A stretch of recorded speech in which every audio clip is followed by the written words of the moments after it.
Bureau chief اعجاز طاہر عوان، یہ ہتھیار فلسطینی نسلوں تک منتقل ہوتے رہیں گے۔ مسلح فلسطینی گروہوں کا بیان۔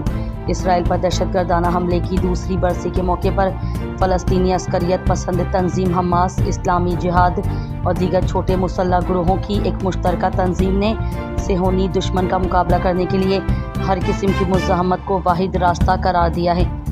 بیورو چیف اعجاز طاہر عوان، نارتھ ناظم آباد فیڈرل بی ایریا، لیاقت آباد، گلشن اقبال اور اسکیم 33 سے مختلف وفود نے مہاجر قومی موومنٹ کے چیئرمین آفاق احمد سے کل ڈسٹرکٹ سینٹرل آفس میں ملاقات کی۔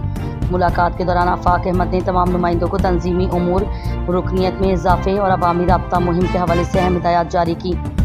انہوں نے زور دیا کہ کارکنان گھر گھر جا کر عوام میں شہری علاقوں کے مسائل اور پیپلز پارٹی کی ان پالیسیوں سے آگاہی پھیلائیں جو کراچی اور اس کے باسیوں کو سیاسی طور پر دیوار سے لگانے کی کوشش ہیں۔ اس موقع پر متعدد طلباء نمائندوں نے بھی چیئرمین آفاق احمد سے ملاقات کی اور تنظیمی سرگرمیوں میں اپنے کردار کے عزم کا اظہار کیا۔ آفاق احمد نے کہا کہ مہاجر عوام کو منظم اور بیدار کرنا وقت کی ضرورت ہے تاکہ شہر کے حقوق کے تحفظ کے لیے ایک مضبوط اور متحد آواز اٹھائی جا سکے۔